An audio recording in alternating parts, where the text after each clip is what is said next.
तो लगता है संपर्क हमारा नहीं हो पा रहा है। ये बड़ी खबर इस वक्त निकलकर सामने आ रखी है, तस्वीरें लगातार आप देखते जा रखे हैं। ये वही शख्स है जिसकी लंबे समय से तलाश आवाज पुलिस है। ये इतनी नृशंस हत्या और की घटना जो हुई थाने वाली, उसके बाद से ही हमने पूरी मध्य प्रदेश को, पुलिस को अलर्ट किया हुआ था। अलर्ट मोड पर मध्य प्रदेश था। जैसे ही संदेह हुआ तो उज्जैन में महाकाल मंदिर से हमने गिरफ्तार कर लिया है उसको। सर, बड़े कोऑर्डिनेशन हुआ था यूपी पुलिस के साथ। हाँ, अभी भी हमने यूपी को सूचना दे दी है। यूपी पुलिस आएगी, उसके बाद में हम डिटेल बताएंगे आपको। हेलो,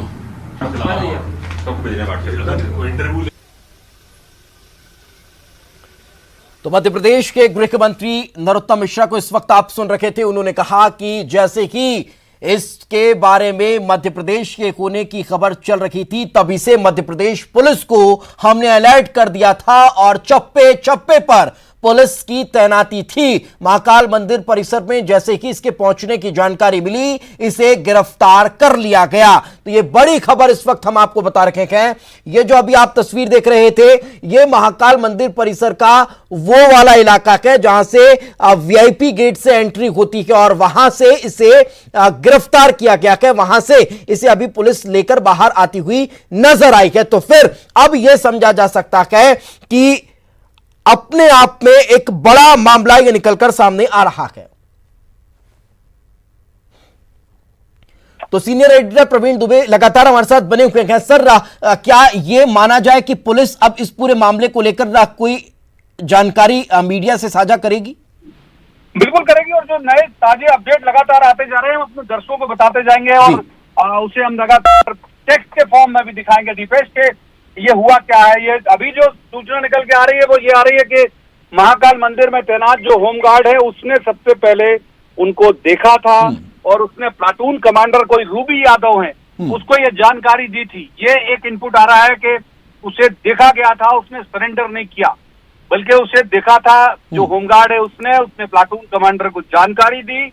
उसके बाद रूबी यादव ने उसे घेरा, मतलब उनके जो महाकाल मंदिर के लोगों ने उसे रोका और एसपी उज्जैन को जानकारी दी गई। ये अभी उज्जैन से ये ताजा इनपुट जो है वो सामने आ रहा है। एक खबर ये आ रही है जो आप आनंद से सवाल भी कर रहे थे, मैं सुन रहा था कि वो कैसे पहुंचा। एक खबर ये है कि कोई शख्स है जिसकी सरनेम तिवारी है, वो इसका मददगार था, वो उज्जैन का रहने वाला है या उज्जैन में था। ये जो अभी ताजे, ये दो बड़े इनपुट हैं, जो बड़े ताजे इनपुट हैं, ये आ रहे हैं कि वो किसी व्यक्ति के पास आया था, किसी व्यक्ति ने उसकी मदद की थी जो इस वक्त उज्जैन में है। उज्जैन का मूल निवासी है या नहीं ये अभी पता नहीं चल पाया। उसकी सरनेम तिवारी बताई जा रही है, उसके जरिए वो उज्जैन आया।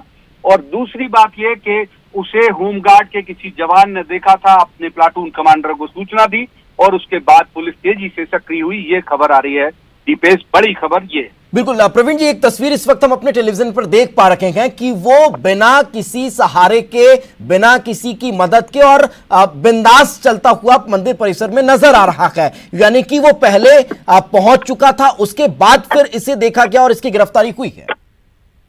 बिल्कुल, और अब ये जो हम जब से ये जो सवाल कर रहे थे, अगर ये हमारा इनपुट है और ये जाहिर है कि पुष्ट होना चाहिए, तो अगर ये सवाल है कि उसका कोई मददगार वहां पर पहले से था जिसके जरिए वो वहां तक पहुंचा उज्जैन, और हो सकता है कि जो आप उज्जैन उससे आनंद से सवाल भी कर रहे थे कि क्या विकास दुबे के नाम से बुकिंग कराई गई थी या एंट्री का जो पास बना था, तो हो सकता है वो उस तिवारी के नाम से बना हो।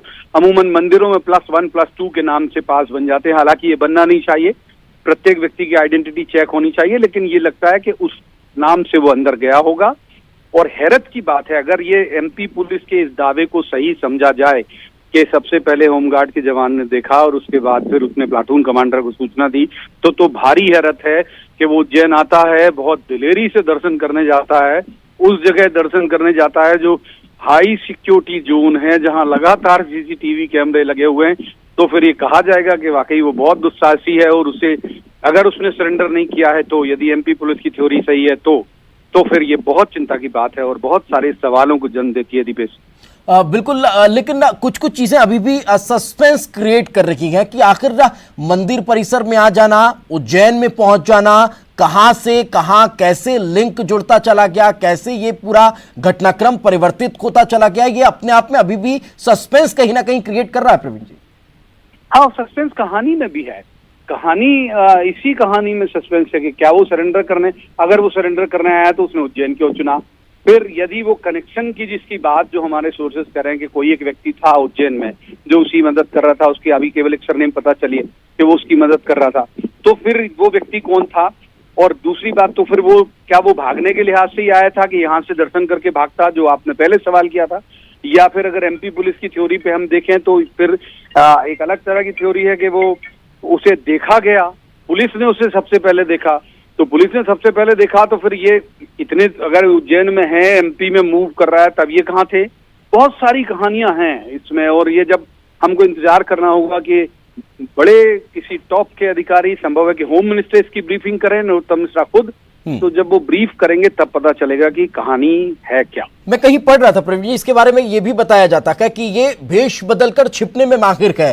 कभी भेष बदलकर ये खेती किसानी करने लगता है, कभी भेष बदलकर कुछ सामान बेचने का काम, यानी कि जो फुटपाथ पर चेन वगैरह बेचने या फिर अब जो छोटी छोटी चीजें बेचने की ये काम कर लेता है। ये इस तरह का भी अब शातिर है। तो क्या यही लग रहा है कि हो सकता है उज्जैन चूंकि धार्मिक स्थल, सॉफ्ट टारगेट इसने कर रखा हो कि यहां पर छुपना आसान होगा, तो उसी मकसद से ये यहां पहुंचा हो सकती है बहुत सारी चीजें। और अभी ये कोरोना के का जब से ये काल शुरू हुआ है तब से तो एक जो सबसे बढ़िया अपराधियों के लिए सहूलियत हो गई है मास्क। मास्क आपकी आधी चीजें छिपा देता है, तो मास्क लगाने के बाद वैसे ही आपकी आइडेंटिटी जो है वो छिप जाती है, ज्यादा कुछ अतिरिक्त प्रयास करने की जरूरत नहीं पड़ती।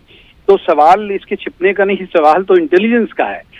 इंटेलिजेंस डिपार्टमेंट बना इसीलिए जाता है कि हर तरह के मूवमेंट, हर तरह की गड़बड़ियों पे उसकी नजर होगी। और हैरत की बात यही है कि उसे, अगर इस थ्योरी को हम माने कि होमगार्ड के जवान ने पहले देखा, फिर प्लाटून कमांडर को सूचना दी, तो फिर पुलिस कहाँ थी? जब वो मंदिर में एंटर कर रहा था तो कहाँ थी पुलिस? तब क्यों नहीं थी सूचना कि वो यहाँ भी घूम सकता है? तो बहुत सारे सवाल हैं। और असल जो पूरा जो धुंध है उससे पर्दा हटेगा तभी जब होम मिनिस्टर या डीजीपी इसको लेकर प्रेस कॉन्फ्रेंस करेंगे। और मुझे उम्मीद है कि चूंकि अपराधी जिस स्तर का है तो ये पुलिस या एसपी या आईजी या डीआईजी के जरिए ये ब्रीफिंग नहीं होगी, ये ब्रीफिंग होगी होम मिनिस्टर के लेवल की ही। जी, मैं चूंकि आपको ज्यादा देर एंगेज इसलिए नहीं करूंगा कि आप लगातार बड़े अपडेट्स अधिकारियों से बात कर निकाल रहे हैं। फिलहाल बहुत बहुत शुक्रिया हमारे साथ चर्चा में जुड़ने के लिए, और लगातार बड़ी खबर पर हम बने हुए हैं और एक के बाद एक बड़े अपडेट आप तक पहुंचाते जा रहे हैं। एक बड़ा मामला निकल कर ये सामने आ रहा है। उज्जैन से गिरफ्तारी इस कुख्यात बदमाश की हुई है। विकास दुबे बदमाश की गिरफ्तारी कर ली गई है। ये बड़ा अपडेट इस वक्त हम आप तक पहुंचा रखे हैं। आपको बता दें लगातार पूरे देश में इसकी गिरफ्तारी के लिए ताबड़तोड़ छापे मारे जा रखे थे। उत्तर प्रदेश पुलिस लगातार एक्टिव थी। मध्य प्रदेश में इसके छिपे होने की जानकारी मिली थी। इसके गृहनगर से लगे हुए जंगल में भी खाक छानी गई। साथ ही साथ इसके गृह गांव के अलावा इसके साले को भी गिरफ्तार किया गया, उसके बेटे को गिरफ्तार किया गया। शहडोल से गिरफ्तारी होती, उसके बाद फिर लगातार मध्य प्रदेश पुलिस और ज्यादा एक्टिव होती नजर आती है। विकास दुबे पर पुलिस लगातार शिकंजा कसती नजर आ रही थी। उसके साथियों को पहले ही मार दिया गया था।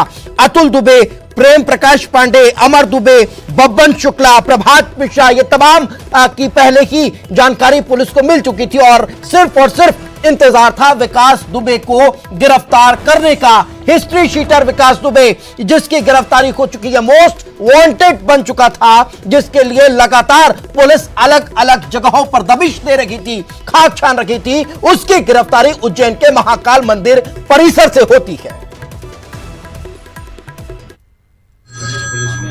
निश्चित रूप से बड़ी सफलता पुलिस को मिली है। बहुत क्रूर हत्यारा था ये प्रारंभ से, जैसा बाल्यकाल से इसका जीवन आया है। बचपन में भी खून से हाथ धोने वाला बताते हैं, लेकिन मध्य प्रदेश की हमारी जाबाज पुलिस है। ये इतनी नृशंस हत्या और की घटना जो हुई थाने वाली, उसके बाद से ही हमने पूरी मध्य प्रदेश को, पुलिस को अलर्ट किया हुआ था। अलर्ट मोड पर मध्य प्रदेश था।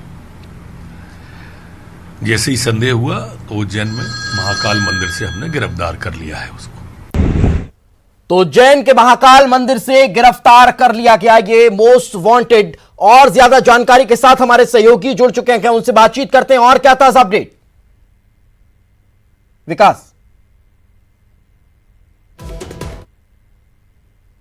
प्रकार से जानकारी मिल रही है कि वो उसके मुताबिक आपको बता दूं कि उज्जैन के महाकाल मंदिर परिसर में विकास दुबे कुख्यात बदमाश पहुंचा था। ये वह कुख्यात बदमाश है जिस पर अभी वर्तमान में 8 पुलिसकर्मियों को मार गिराने का उस पर आरोप है। इसके साथ 63 से अधिक अन्य मामले भी इस पर लदे हुए। इसके अलावा आपको जब बता दूं कि ये जो शख्स है एक स्क्रिप्टेड प्लान तरीके से उज्जैन में दाखिल होता है और उसके बाद महाकाल मंदिर परिसर पहुंचता है। महाकाल मंदिर परिसर में पहुंचने के बाद हैरत की बात है कि वो खुद अपना परिचय देता है, खुद को विकास दुबे बताता है। विकास दुबे खुद को परिचय देने के बाद वहां के जो लोग हैं वो हरकत में आते हैं। स्थानीय पुलिस महाकाल थाना को सूचना दी जाती, तब बड़ी संख्या में पुलिस बल मौके पर पहुंचता है और महाकाल थाने के वाहन में बैठाकर उसको फ्रीगंज स्थित पुलिस कंट्रोल रूम में ले जाकर फिलहाल उससे पूछताछ चल रही है। लेकिन हैरत की बात यह है कि जब कुछ समय पहले ही भोपाल से पुलिस मुख्यालय से एक हाई अलर्ट जारी किया गया था, यूपी और एमपी के कनेक्शन को तलाशते हुए यह जाहिर किया गया था कि विकास दुबे इंदौर या एमपी में कहीं